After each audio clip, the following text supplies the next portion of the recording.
আশা করি সবাই ভালো আছেন। বর্তমান সময়ে নেটওয়ার্ক যে কত গুরুত্বপূর্ণ এই কয়দিন এখনও আমরা বুঝতেছি যে আসলে মোবাইল নেটওয়ার্ক অত্যন্ত গুরুত্বপূর্ণ একটা বিষয়, মানুষের জীবনের সাথে যেটা ওতপ্রোতভাবে জড়িয়ে গেছে। আসলে এখন এই নেটওয়ার্ক ছাড়া সময় যেন কাটতে চাচ্ছে না।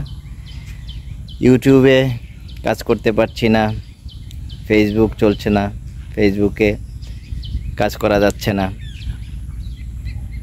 অনেক বন্ধুবান্ধব আছে ইউটিউবে যারা ভিডিও আপলোড করছে, তাদের ভিডিওতে সময় দিতে পারছি না, তাদের লাইভে যোগদান করতে পারছি না। দুঃখিত এসব কিছুর জন্য। আমাদের নেটওয়ার্ক সিস্টেমটা ভালো হয়ে গেলে হয়তোবা আমরা আগের মতো স্বাভাবিকভাবে কাজ করতে পারবো। সকলেই পাশে থাকবেন, লাইক কমেন্ট করবেন। ধন্যবাদ সকলকে। সকলের সুস্বাস্থ্য কামনা করছি, দীর্ঘায়ু কামনা করছি। সবার জীবন সুন্দর হোক।